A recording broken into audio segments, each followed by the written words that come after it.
channel Ngulik Horor.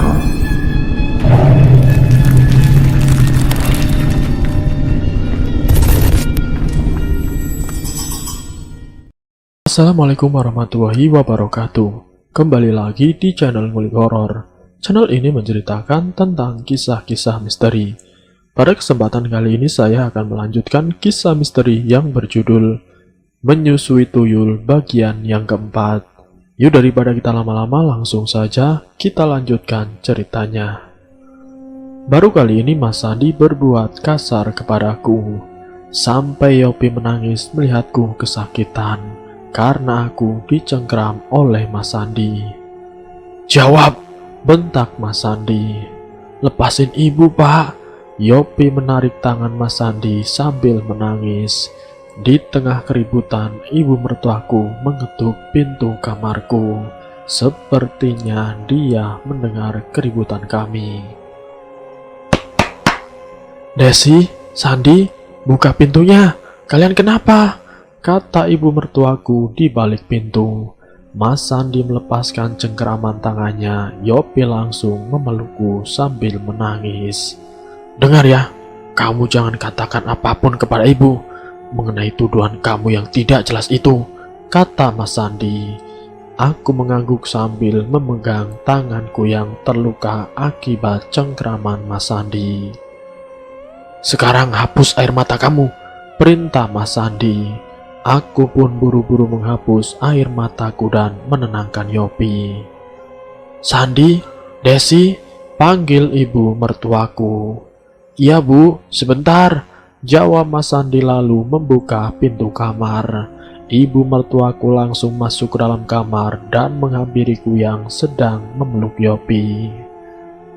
"Des, kamu kenapa Des? Kamu habis menangis?" tanya ibu curiga. Belum sempat menjawab, Mas Sandi langsung berbicara kepada ibu. "Iya Bu, Desi habis menangis karena ia terharu. Soalnya aku sudah membeli rumah Pak Samsul. Jadi kami tidak perlu mengontrak lagi Bu," kata Mas Sandi berbohong. Ibu mengerutkan keningnya, sepertinya dia tahu Mas Sandi sedang berbohong. "Beneran? Tapi ibu dengar dari luar kalian seperti sedang bertengkar?" tanya ibu sambil menatapku. "Ibu pasti salah dengar. Iya kan Des?" Lagi-lagi Mas Sandi yang menjawab pertanyaan ibu. "Iya Bu," jawabku singkat. "Ya sudah, kalau tidak terjadi apa-apa, selamat ya. Akhirnya kalian bisa mempunyai rumah sendiri. Ibu sangat senang mendengarnya. Oh ya, tapi kamu punya uang dari mana? Bisa membeli rumah Pak Samsul?" tanya ibu. "Ya dari hasil penjualan bakso Bu. Kurangnya aku pinjam dari bank. Aku yakin bisa membayar cicilannya. Apalagi usahaku semakin berkembang," kata Mas Sandi. "Alhamdulillah, ibu benar-benar senang mendengarnya," kata ibu mertuaku. "Besok pagi Desi akan aku bawa pulang ke rumah itu. Sekarang aku mau bersihin dulu tempatnya. Jadi besok bisa langsung jualan," kata Mas Sandi. "Nanti saja besok pagi, ini kan sudah mau tengah malam," kata ibu. "Sekarang saja Bu, biar tidak terlalu berantakan. Besok kan aku harus langsung jualan," kata Mas Sandi. "Ya sudah kalau begitu, besok ibu dan Hesti bantu kalian beres-beres," kata ibu mertuaku. Lalu kemudian Mas Sandi pun pergi untuk membereskan semuanya. Sementara aku masih kaget dengan perlakuan Mas Sandi tadi. Mungkin aku memang sudah keterlaluan karena aku langsung menuduhnya berdasarkan kecurigaan bukan bukti.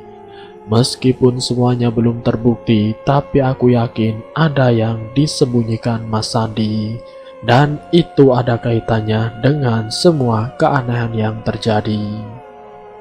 "Bu, tadi kenapa Bapak marah-marah Bu?" tanya Yopi sebelum tidur.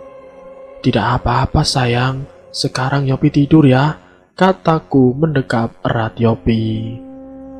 Keesokan harinya aku dibantu mertua dan kakak iparku pindah ke rumah yang baru dibeli Mas Sandi.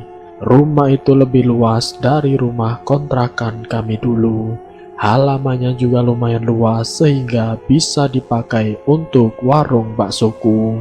Ibu mertua dan Mbak Hesti berpamitan pulang karena rumah sudah bersih dan rapi. Waktu sudah menunjukkan pukul 9 pagi.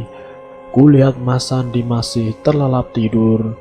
Mungkin dia masih lelah karena semalam membereskan rumah.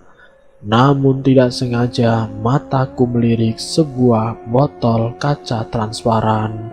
Kulihat botolnya tidak terisi apapun, mungkin itu botol bekas. Aku pun kemudian berinisiatif untuk membuangnya. Kubuang botol itu ke tempat sampah dan mulai membersihkan kamar yang masih berantakan. Setelah selesai, aku langsung membuka warung baksoku tepat pukul 10 siang. Pelanggan yang sudah tahu kami pindah mulai berdatangan untuk membeli bakso. Kebanyakan mereka memakannya di tempat, sehingga kami banyak menyediakan meja dan kursi. Aku mengadoni bakso sendiri karena Mas Sandi masih tidur. Aku pun tidak membangunkan Mas Sandi. "Kok rasanya beda ya?" kata Fani. "Beda bagaimana?" tanyaku. "Sepertinya ada yang kurang, tapi tidak tahu apa," jawab Fani.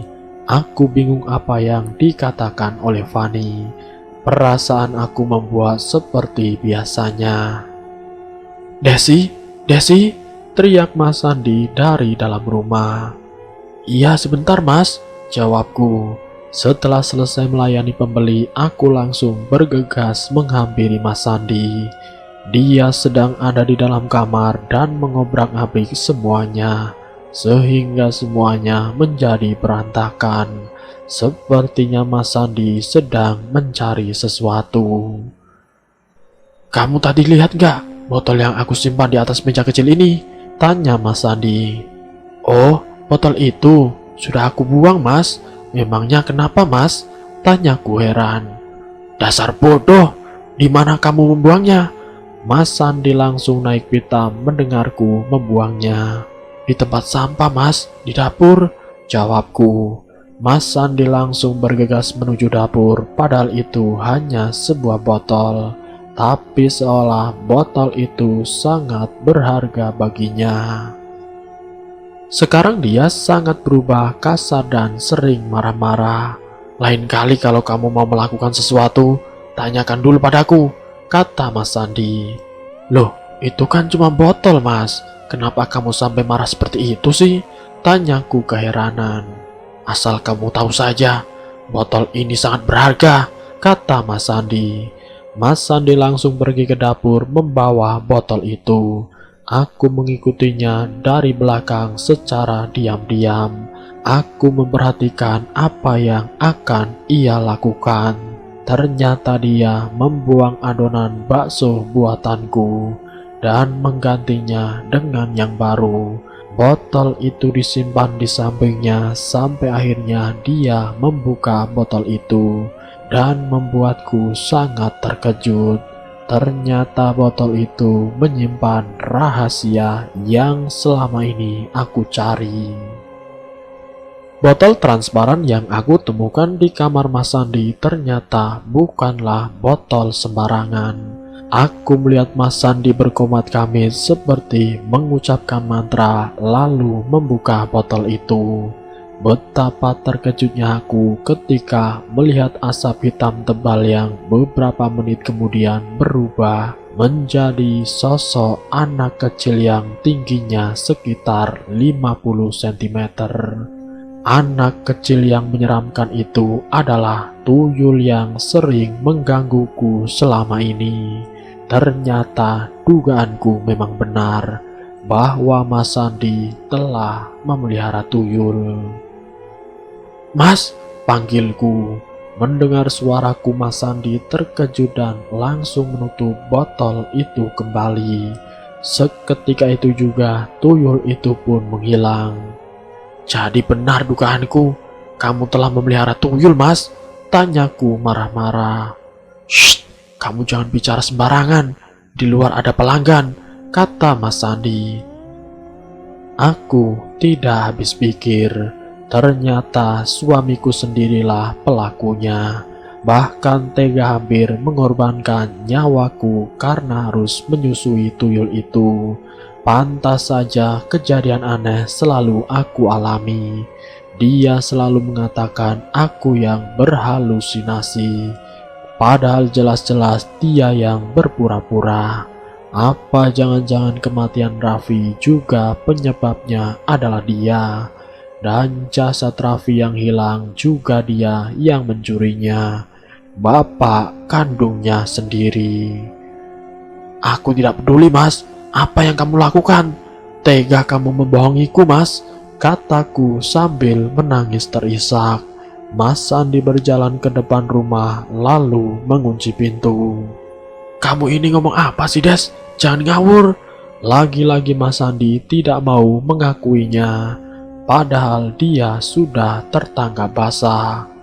Kamu masih mau menyangkal? Botol itu adalah tempat tuyul kan? Aku sudah melihat semuanya tadi, ucapku kekeh. Ini cuma botol biasa, Des, jawab Mas Sandi mengelak. Ya Allah, istighfar, Mas. Yang kamu lakukan itu adalah dosa besar. Kamu tega mengorbankan aku. Jangan-jangan Raffi juga kamu korbankan, dan jasadnya kamu yang mencuri. Iya kan, Mas? Aku menatap tajam Mas Sandi. Dia pun terlihat salah tingkah. Kalau kamu masih tidak mau mengakuinya, aku akan melaporkannya kepada polisi, agar polisi menemukan orang yang telah mencuri jasad Raffi. Aku mengancam Mas Sandi. Jangan, Des. Lagi pula, Raffi meninggal karena... Terdengar suara ketukan pintu, sepertinya itu adalah pembeli. Mas Sandi keluar untuk melayaninya, sementara aku masih sangat kecewa, sekaligus sakit hati dengan apa yang aku lihat barusan. Bagaimana tidak, ternyata benar suamiku yang telah memelihara tuyul itu. Dan aku yakin Mas Sandi juga yang telah menyebabkan Raffi meninggal. Dan Mas Sandilah yang telah mencuri jasadnya. Aku tidak menyangka dia tega berbuat seperti itu. Aku tidak bisa hidup dengan orang yang kejam seperti dirinya yang rela mengorbankan anak dan istrinya sendiri demi harta. Mas Sandi terlihat ketakutan saat aku mengancam akan melaporkan kasus pencurian jasad Raffi kepada polisi. Aku hanya diam di dalam rumah untuk menunggu penjelasan dari Mas Sandi, sementara dia masih melayani pembeli. Setelah menunggu sekitar 30 menit, Mas Sandi kembali masuk ke dalam rumah. Kita bahas masalah ini nanti malam saja. Di luar banyak pembeli. Mas tidak mau mereka berpikir macam-macam kalau sampai mereka mendengar percakapan kita, kata Mas Sandi. Tidak bisa, Mas. Aku ingin kamu menjawab pertanyaan aku sekarang juga, kataku bersikeras. Pertanyaan apa? Jelas-jelas kamu ini cuma ngawur. Itu hanya botol biasa. Ternyata Mas Sandi masih tetap mengelak. Baiklah kalau begitu. Sekarang mana botol itu? Aku akan menghancurkannya. Setelah itu aku akan berangkat ke kantor polisi sekarang juga, kataku mengancam. Oke, memang aku akui, aku telah memelihara tuyul. Puas kamu, kata Mas Sandi lalu pergi begitu saja sambil membanting pintu. Kenapa kamu tega melakukan itu padaku dan anakku, Mas? Teriakku sambil menangis di dalam kamar. Apa yang harus aku lakukan sekarang? Aku harus menemukan jasad Raffi dan menguburnya secara layak. Aku harus memaksa Mas Sandi mengembalikan jasad anakku. Maafin Mama, Raffi. Mama tidak bisa menjaga kamu dengan baik, kataku sambil menangis terisak. Ternyata ada seorang bapak kandung yang tega mengorbankan anaknya. Dan itu adalah suamiku sendiri. Aku masih berada di dalam kamar dengan perasaan hancur lebur. Tapi aku harus kuat demi anakku dan mengungkap semua kebenaran yang terjadi. Sementara itu Mas Sandi masih sibuk melayani pembeli di luar rumah.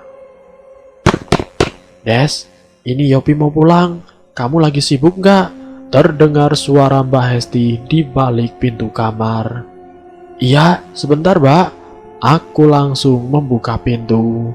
Memang sedari tadi aku hanya berdiam diri di dalam kamar karena masih kaget dengan pengakuan Mas Sandi yang mengakui ternyata dia memelihara tuyul. Mbak Hesti sepertinya mengantarkan Yopi pulang karena dari tadi dia aku titipkan pada Mbak Hesti. Yopi sudah pulang? Maaf ya Mbak, aku selalu merepotkanmu, kataku memohon. Tidak apa-apa kok. Des, kamu habis nangis? Tanya Mbak Hesti.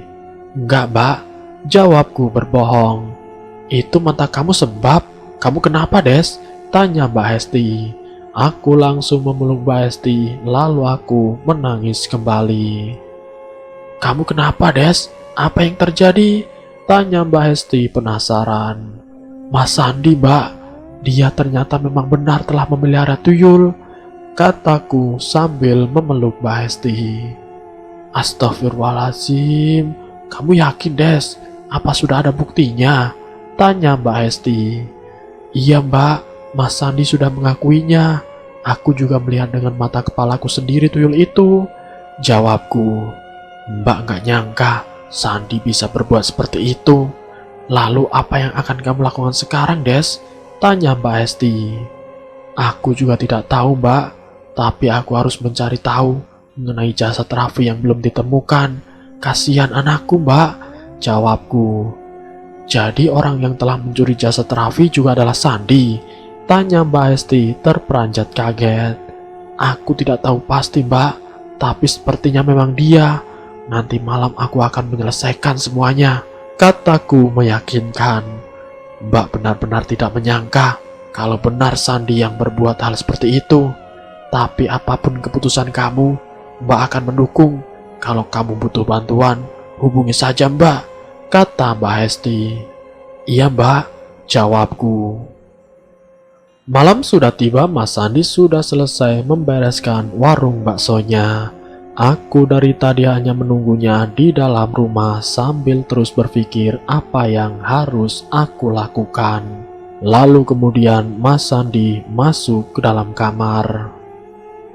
Mas, aku mau kita cerai, kataku tanpa basa-basi. Mas Sandi pun terperanjat kaget. Cerai? Apa kamu sudah gila? Kata Mas Sandi naik pitam. Aku tidak mau jadi korban keserakahanmu. Apalagi aku harus mengorbankan anakku, kataku mengelak. Kamu tidak akan mati. Memang Mas yang telah mengorbankan Raffi. Tapi Mas melakukan itu karena terpaksa. Mas capek terus-menerus hidup miskin, penuh hinaan. Ini semua demi kita, demi kehidupan kita. Mas harap kamu bisa mengerti, kata Mas Sandi. Kamu memang tidak punya hati, Mas. Raffi seperti tidak ada harganya di matamu. Padahal dia adalah anak kandungmu. Tega-teganya kamu melakukan itu pada anak kita. Sekarang di mana kamu sembunyikan jasad anak kita? Tanyaku memaksa. Kita bisa punya anak lagi, Des. Tapi untuk mendapatkan harta itu susah. Jasad Raffi sudah tidak ada, jawab Mas Sandi. Astagfirullahaladzim. Dengan entengnya kamu berkata seperti itu. Keputusanku sudah bulat. Aku ingin kita berpisah. Aku tidak ingin anakku menderita. Cukup Raffi yang tidak bisa aku selamatkan, kataku naik pitam. Pokoknya aku tidak akan menceraikanmu. Kamu harus tetap ada di sini, kata Mas Raffi. Tidak Mas, aku mau kita cerai. Aku takut dan sangat kecewa sekali padamu. Bahkan lebih dari itu. Ayah macam apa yang tega mengorbankan anaknya sendiri? Suami macam apa yang tega mengorbankan istrinya? Raffi sudah meninggal karena keserakahanmu. Bahkan tidak cukup sampai di situ. Kamu juga dengan kejamnya menggali kuburan anakmu sendiri, lalu mencurinya. Selain itu kamu juga membiarkan aku menyusui tuyul itu, yang suatu saat nanti pasti akan menyebabkan aku meninggal dunia karena kehabisan darah. Untuk apa aku tetap mempertahankan rumah tangga seperti ini? Nyawa aku dan anakku jadi taruhannya. Pokoknya aku mau kita cerai. Aku tidak ingin hidup dengan orang yang kejam dan tidak punya perasaan seperti kamu, Mas, kataku terus membantah. Mas Sandi mengusap rambutnya kasar. Dia sangat gusar dengan perkataanku yang tetap ingin bercerai darinya. Tanpa basa-basi, aku langsung menuju ke lemari pakaian untuk membereskan semua baju dan barang yang akan aku bawa pergi meninggalkan rumah dari hasil pesugihan tuyul itu. Mas Sandi memegang tanganku dan berlutut memohon padaku. Maafkan Mas Des, Mas begini untuk kita. Tapi kalau kamu mau Mas berhenti melakukan pesugihan tuyul, Mas akan berhenti dan membuangnya. Asal kita jangan bercerai Des, Mas mohon. Maafkan Mas, kata Mas Sandi memohon kepadaku. Apa yang harus aku lakukan? Haruskah aku memilih bercerai dengan Mas Sandi atau memilih memaafkannya? Bisakah Mas Sandi berubah dan berhenti melakukan pesugihan tuyul? Mas Sandi meminta maaf dan memohon agar aku mengubah keputusanku untuk meminta bercerai.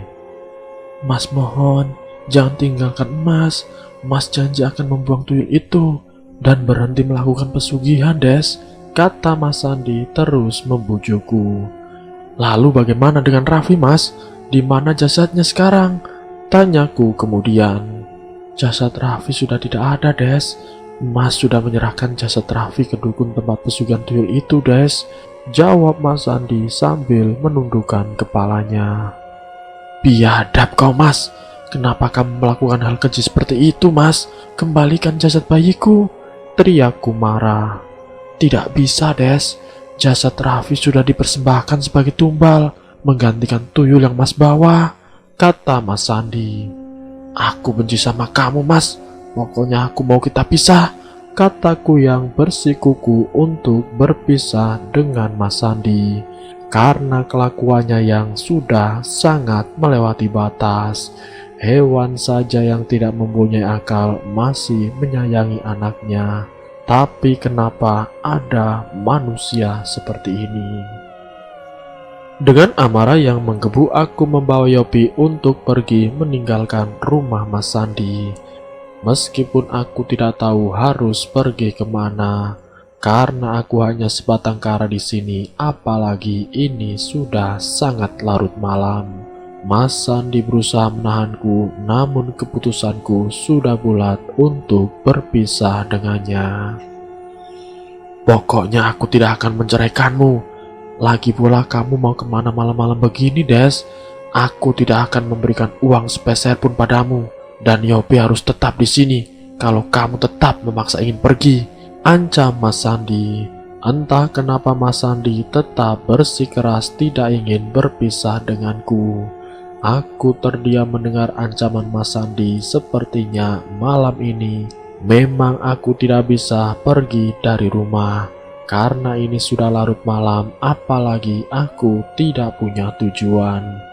Untuk sementara waktu aku harus tetap di sini, dan aku harus menyusun rencana untuk kabur membawa Yopi. Ya sudah, Mas, aku tidak akan pergi. Asalkan kamu harus berjanji untuk membuang tuyul itu dan berhenti melakukan pesugihan laknat itu, kataku membujuk. Iya, Des, baik, jawab Mas Sandi singkat. Akhirnya malam ini aku tidak jadi pergi dan tidak jadi berpisah dengan Mas Sandi. Aku harus menunggu waktu yang tepat. Meski Mas Sandi sudah berjanji untuk berhenti melakukan pesugihan tuyul itu, tapi aku sudah sangat kecewa karena perbuatannya. Apalagi setelah mendengar bahwa jasad Raffi ditukar dengan tuyul yang dia bawa sebagai syarat pesugihan itu. Sekarang kembalikan tuyul itu kepada dukun itu, Mas. Aku tidak mau kamu melakukan hal musyrik lagi, pintaku kepada Mas Yopi.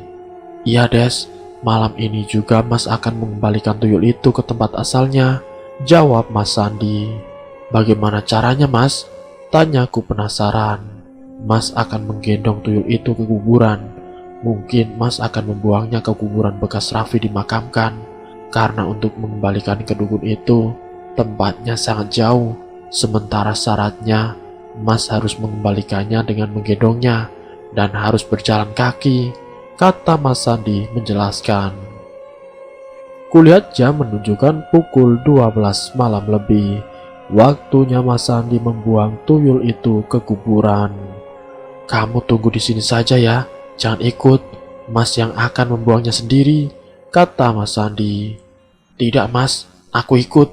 Aku ingin memastikan kamu benar-benar membuangnya atau tidak. Kataku tidak percaya. Mas pasti akan membuangnya, tapi kalau kamu ikut, Mas takut ada warga yang melihat kita, dan warga curiga karena berjalan berdua larut malam seperti ini. Kalau kita sampai ketahuan membawa tuyul, pasti warga akan menghakimi kita, dan itu berbahaya Des. Kita pasti akan diusir dari kampung ini, bahkan bisa saja kita disakiti karena amukan warga, kata Mas Sandi menjelaskan. Mendengar penjelasan dari Mas Sandi memang ada benarnya juga. Kalau sampai ada warga yang curiga dan mengetahuinya, pasti akan berbahaya. Akhirnya aku pun memutuskan untuk diam di rumah menunggu Mas Sandi pulang. Mas Sandi membawa botol itu ditutupi kresek berwarna hitam. Kemudian dia berjalan dengan menyilangkan tangannya seolah sedang menggendong. Aku melihatnya di depan rumah, lalu kemudian masuk ke dalam kamar karena merasa bulu kuduku merinding. Mudah-mudahan saja Mas Sandi benar-benar berhasil membuang tuyul laknat itu, dan Mas Sandi pulang dalam keadaan selamat. Meskipun aku sangat kecewa padanya, tapi aku tidak ingin dia sampai celaka. Aku menunggu Mas Sandi di dalam rumah dengan hati gelisah. Meskipun aku sangat kecewa padanya, tapi aku takut terjadi sesuatu yang bisa membahayakan nyawanya, karena Mas Sandi harus membuang tuyul itu. Kulihat jam menunjukkan pukul 1 malam, sudah sekitar setengah jam yang lalu dia pergi tapi belum kembali juga.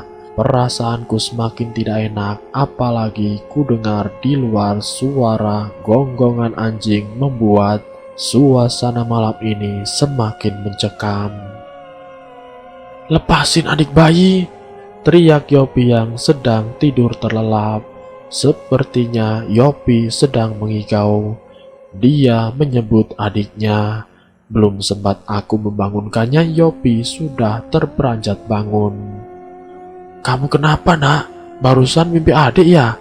Tanyaku setengah panik.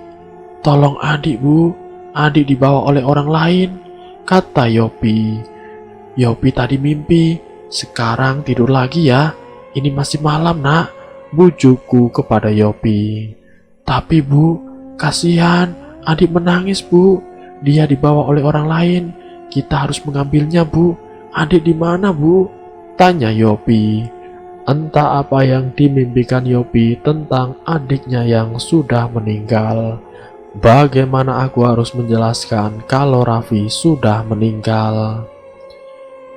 Adik sudah tidak ada nak, sekarang Yopi tidur lagi ya, kataku sambil berlinang air mata. Namun bukannya menuruti perkataanku, Yopi malah menangis. Padahal sudah beberapa hari ini dia tidak pernah lagi menanyakan adiknya. Tapi karena mimpi itu, Yopi jadi mengingatnya lagi. Jangan nangis nak, kataku lalu menggendongnya. Suara ketukan pintu mengagetkanku yang sedang menenangkan Yopi. Sepertinya Mas Sandi sudah pulang. Aku langsung membuka pintu dan benar saja dugaanku. Mas Sandi datang dengan keadaan ketakutan. Keringat bercucuran membasahi tubuh dan wajahnya. Dia langsung masuk ke dalam rumah dan aku mengunci pintu. Bagaimana mas? Kamu sudah berhasil kan membuangnya? Tanyaku penasaran. Sudah Des, aku menyimpan botol itu di makam Raffi, jawab Mas Sandi. Sebenarnya aku masih tidak terima dengan kesalahan Mas Sandi yang sudah mencuri jasad anak kami yaitu Raffi. Bahkan sampai sekarang jasadnya belum disempurnakan. Mas Sandi malah menggantinya dengan tuyul itu dan memasukkannya ke dalam makam Raffi. Setiap mengingat hal itu rasanya amarahku langsung menggebu. Meskipun Mas Sandi sudah meminta maaf dan membuang tuyul itu, tapi aku masih belum bisa memaafkan kesalahannya yang sangat fatal itu. Berarti kamu sudah terbebaskan darinya, Mas? Apakah tidak akan ada risiko lain jika kamu sudah membuangnya? Tanyaku antusias. Entahlah, Des. Mudah-mudahan saja tidak akan terjadi apa-apa, jawab Mas Sandi. Itu Yopi kenapa, Des? Tanya Mas Sandi yang melihat Yopi sedang kugendong dan sesenggukan menangis. Yopi menangis karena bermimpi bertemu Raffi, Mas, kataku sedikit ketus. Maafkan Bapak ya, Nak, kata Mas Sandi mengusap kepala Yopi. Tanpa basa-basi, Mas Sandi langsung merebahkan tubuhnya di atas kasur, dan Mas Sandi meringis kesakitan membuatku panik. Kamu kenapa, Mas? Tanyaku panik. Badanku terasa sangat pegal, Des. Saat aku membawa botol itu rasanya sangat berat. Bahkan untuk berjalan selangkah demi selangkah pun aku harus mengeluarkan banyak tenaga, Des, kata Mas Sandi menjelaskan. Ya sudah, kalau begitu sekarang kamu istirahat saja. Biar Yopi aku yang gendong, biar dia tidur lagi, jawabku sambil menenangkan Yopi. Setelah aku berhasil menenangkan Yopi, akhirnya dia tertidur. Sementara itu Mas Sandi malah semakin merintih kesakitan. Kamu tidak apa-apa kan, Mas? Tanyaku setengah panik. Punggungku rasanya perih dan sakit, Des, jawab Mas Sandi. Aku pun memeriksanya dan benar saja di punggung Mas Sandi terlihat luka kemerahan seperti ada yang mencambuknya. Ya ampun, Mas, punggung kamu merah dan ada luka-lukanya, Mas, kataku panik. Masa sih, Des? Tanya Mas Sandi kemudian meraba punggungnya yang masih terasa sakit. Iya, Mas, apa kita ke rumah sakit saja supaya kamu diobati? Kataku khawatir. Belum sempat Mas Sandi menjawab ajakanku, tiba-tiba saja tubuh Mas Sandi terpelanting ke belakang. Brak! Astagfirullahaladzim, Mas, kamu kenapa? Tanyaku panik. Sakit. Mas Sandi semakin merintih kesakitan. Bahkan tubuhnya sampai berguling-guling karena menahan kesakitan. Aku bingung apa yang harus aku lakukan sekarang. Apa mungkin Mas Sandi merasakan sakit akibat telah membuang tuyul itu? Tunggu sebentar di sini, Mas. Aku akan mencari pertolongan, kataku yang langsung pergi keluar rumah untuk meminta bantuan. Tidak mungkin aku membawa Mas Sandi ke rumah sakit sendirian, apalagi di tengah malam seperti ini. Yopi yang sedang tidur pun aku tinggalkan sendirian. Aku bergegas keluar rumah untuk mencari bantuan. Aku berlari menuju rumah ibu mertuaku yang jaraknya sedikit jauh. Sesampainya di rumah mertuaku, aku langsung mengetuk pintu rumahnya. Ada apa, Des? Kenapa kamu kesini tengah malam begini? Tanya ibu mertuaku. Mas Sandi, Bu. Mas Sandi sakit, jawabku terbata-bata. Ya Allah, sakit apa, Des?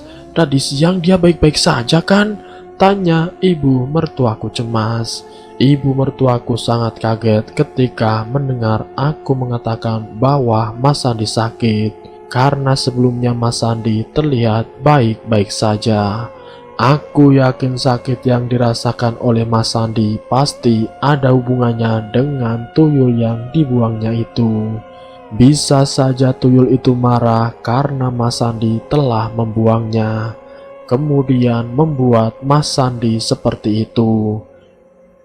Ibu mertuaku belum mengetahui perihal Mas Sandi yang telah memelihara tuyul. Aku pun tidak tahu harus menceritakannya bagaimana. Ya Allah, Sandi sakit apa, Des? Padahal tadi siang ibu bertemu dengannya, tapi dia terlihat baik-baik saja, Tanya ibu mertuaku cemas. Entahlah Bu, Mas Sandi tiba-tiba saja merasakan kesakitan. Jadi Desi kesini mau meminta bantuan untuk membawa Mas Sandi ke rumah sakit, kataku menjelaskan. Ibu mertuaku masuk ke dalam rumah dan membangunkan Mas Bambang dan juga Mbak Hesti. Mas Bambang menaiki motornya dan memboncengkanku agar cepat sampai ke rumah. Sementara itu, ibu mertuaku dan Mbak Hesti berjalan kaki. Sesampainya di rumah, kulihat pintu rumah sudah terbuka sedikit. Aku lekas turun dari motor, kemudian masuk ke dalam rumah, disusul oleh Mas Bambang. Namun betapa terkejutnya aku ketika mendapati Mas Sandi sedang berdiri di dekat tepi ranjang di mana Yopi sedang tertidur di situ. Mas Sandi memandang Yopi dengan penuh amarah. Lalu Mas Sandi mencekik leher Yopi.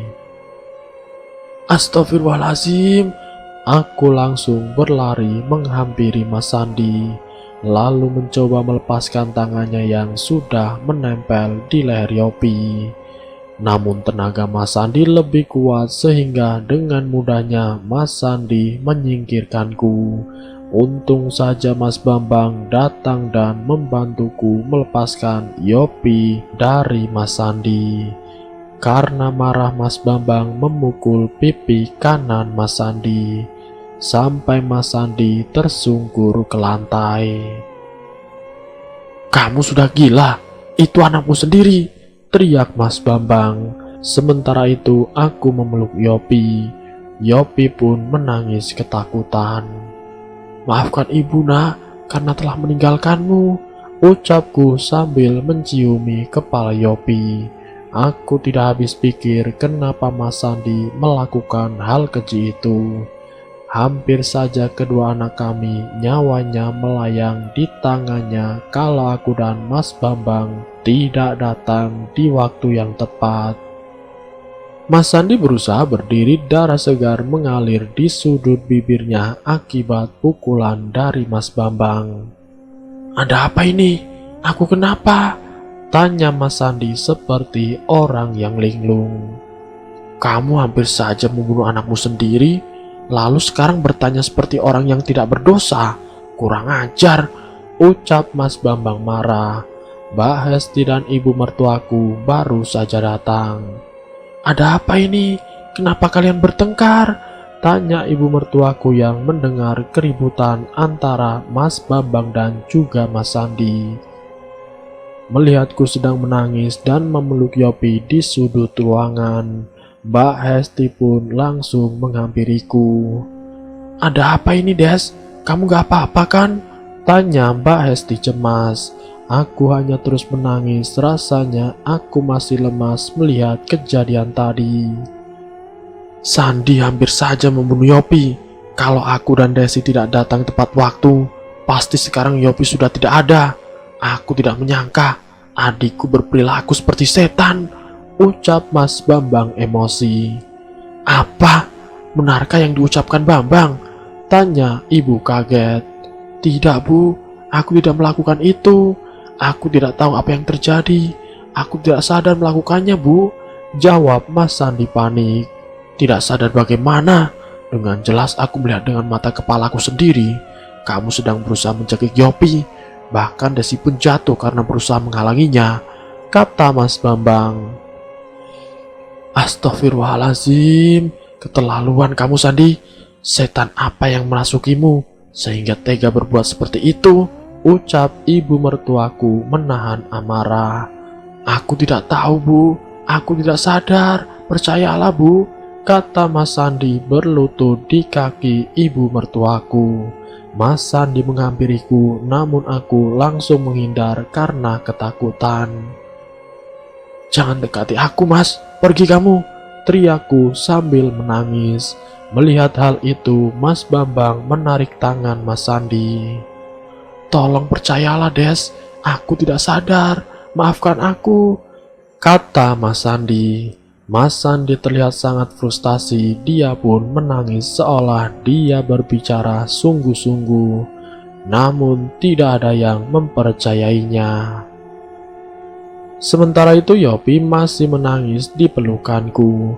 Aku yakin pasti Yopi sangat ketakutan. Anak sekecil Yopi harus mengalami hal seperti ini. "Maafkan Bapak, Nak. Bapak tidak sadar telah melakukan apa barusan," kata Mas Sandi menangis pilu. Ibu mertuaku terlihat kebingungan, sementara Mas Bambang yang melihat kejadiannya secara langsung tidak mempercayai perkataan Mas Sandi. Mbak Hesti mengusap-ngusap punggungku, berusaha menenangkanku. "Aku takut, Mbak. Aku ingin pergi dari sini," aku berkata kepada Mbak Hesti. "Jangan, Des. Aku mohon jangan tinggalkan aku," kata Mas Sandi mengibah. Mas Sandi memohon padaku agar aku tidak meninggalkannya. Tapi pendirianku sudah sangat bulat. Aku harus berpisah dengan Mas Sandi. Aku tidak ingin kehilangan anakku untuk yang kedua kalinya. Apalagi kejadian malam ini sangat jelas bahwa Mas Sandi berusaha membunuh anak kami. "Aku tidak bisa, Mas. Aku takut," jawabku tetap kekeh. Mas Sandi mengalihkan pandangannya ke arah ibu mertuaku. "Aku mohon, Bu, tolong jelaskan pada Desi kalau aku melakukannya secara tidak sadar. Aku mohon percayalah, Bu," ucap Mas Sandi bersungguh-sungguh. "Tidak sadar bagaimana maksud kamu? Jelas-jelas kami melihat kamu barusan mencekik leher Yopi," kata Mas Bambang. "Baiklah, mungkin ini saatnya aku jujur pada kalian," kata Mas Sandi. Sepertinya Mas Sandi akan mengatakan hal yang sebenarnya pada keluarganya. "Jujur, apa yang sebenarnya terjadi?" tanya ibu mertua yang saling berpandangan dengan Mas Bambang karena tidak mengerti dengan ucapan dari Mas Sandi. "Maafkan aku, Bu. Sebenarnya selama ini aku telah memelihara tuyul," kata Mas Sandi sambil menundukkan kepalanya. Astagfirullahalazim. Semua yang mendengar pengakuan Mas Sandi mengucapkan istighfar secara bersamaan. "Keterlaluan kamu, Sandi. Kenapa kamu melakukan hal musyrik seperti itu?" teriak ibu mertuaku, kaget, marah, sedih, bercampur baur menjadi satu. "Dasar bodoh, harusnya kamu berpikir dulu sebelum melakukan sesuatu," kata Mas Bambang geram. "Iya, Bu, Mas, aku memang bodoh. Aku telah dibutakan oleh harta. Aku capek hidup miskin terus. Aku punya hutang sana-sini," kata Mas Sandi. "Harusnya kamu kerja keras, bukannya melakukan hal yang melanggar agama seperti ini," kata Mas Bambang menahan amarah. "Istighfar, Sandi. Kamu harus bertobat sebelum semuanya terlambat," ucap ibu mertuaku. "Iya, Bu, aku sudah sadar. Aku sudah membuang tuyul itu. Tapi sepertinya tuyul itu marah dan mengendalikan aku. Sampai akhirnya aku tidak sadar dan hampir saja membunuh anakku," kata Mas Sandi mengibah. "Ibu tidak habis pikir. Bisa-bisanya kamu melakukan hal itu," ucap ibu mertuaku sambil menangis. "Maafkan aku, Bu. Bahkan lebih dari itu, aku juga telah mencuri jasad anakku Raffi sebagai persembahan pesugihan tuyul itu," ucap Mas Sandi sambil menangis sesenggukan. Mendengar hal itu, Mas Bambang semakin tersulut emosi. Lalu kemudian dia langsung memukul Mas Sandi. "Kurang ajar, aku malu mempunyai adik seperti kamu," ucap Mas Bambang yang kembali memukul Mas Sandi. Ibu mertuaku pun berusaha menghalangi Mas Bambang. Sudah, kata ibu mertuaku menengahi. "Biarkan aku memukul dia, Bu," kata Mas Bambang. Mendengar keributan yang semakin menjadi, Yopi semakin menangis ketakutan di pelukanku. "Jadi bagaimana, Des? Apa kamu mau memaafkan dia?" tanya Mas Bambang. "Saya akan berusaha memaafkannya, Mas. Tapi saya tidak bisa melupakannya. Apalagi ini soal anak. Saya juga takut kejadian ini akan terulang kembali. Saya benar-benar takut. Jadi saya memutuskan untuk bercerai dengan Mas Sandi. Ucapku dengan tekad yang sudah bulat. Maafkan aku, Des. Aku mohon jangan tinggalkan aku, kata Mas Sandi. Maafkan aku, Mas. Aku tidak bisa. Niatku sudah bulat, kataku menjelaskan. Rasanya memang sangat sedih, tapi kesalahan ini tidak bisa aku terima. Karena sudah menyangkut nyawa anakku, sehingga aku memutuskan untuk berpisah dengan Mas Sandi. Ibu mengerti dengan perasaan Desi. Kamu harus menerima keputusan Desi, karena kesalahan kamu sudah melewati batas, kata ibu mertuaku menengahi. Mas Sandi terus saja memohon padaku agar aku tidak jadi bercerai dengannya. Tapi percuma karena kejadian ini semakin meyakinkan aku untuk berpisah dengannya. Akhirnya kami pun bercerai. Aku kembali ke kampung halamanku membawa Yopi. Dan aku meninggalkan Mas Sandi di sini. Di sana kami memulai hidup baru. Aku menitipkan Yopi kepada saudaraku. Karena aku harus bekerja paruh waktu untuk menghidupi Yopi. Aku sangat trauma dengan kejadian yang aku alami, tapi aku berusaha untuk bangkit demi anakku. Maafkan ibu, Raffi, karena sampai sekarang ibu belum bisa memakamkan jasad kamu dengan layak. Karena kesalahan bapak kandungmu sendiri, kamu yang jadi korban, ucapku di dalam hati. Setiap malam aku selalu berdoa agar anakku Raffi ditempatkan di tempat yang mulia di sisi Allah, karena dia masih bayi yang belum mempunyai dosa. Selama di kampung aku tidak pernah berhubungan lagi dengan Mas Sandi, sampai akhirnya Mbak Hesti mengatakan bahwa Mas Sandi mengalami gangguan jiwa. Dia terus saja menyebut nama anakku Raffi. Dan Mas Sandi ketakutan sendiri, apalagi setiap melihat anak kecil dia selalu histeris. Aku sangat kaget mendengar hal itu, tapi aku hanya bisa mendoakannya dari kejauhan. Aku belum siap untuk kembali menemui Mas Sandi. Bukan karena aku membencinya, tapi setiap melihatnya aku selalu takut. Takut kalau harus kehilangan anakku, karena kejadian ini membuatku mengalami trauma. Dan selesai. Semoga dari cerita ini kita dapat mengambil hikmah dan pelajarannya.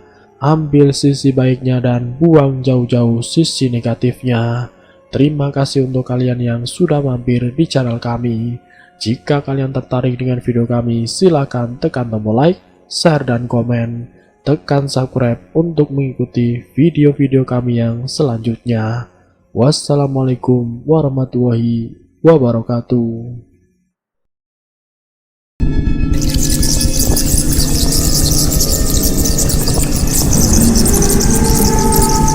Selamat datang di channel Ngulik Horor.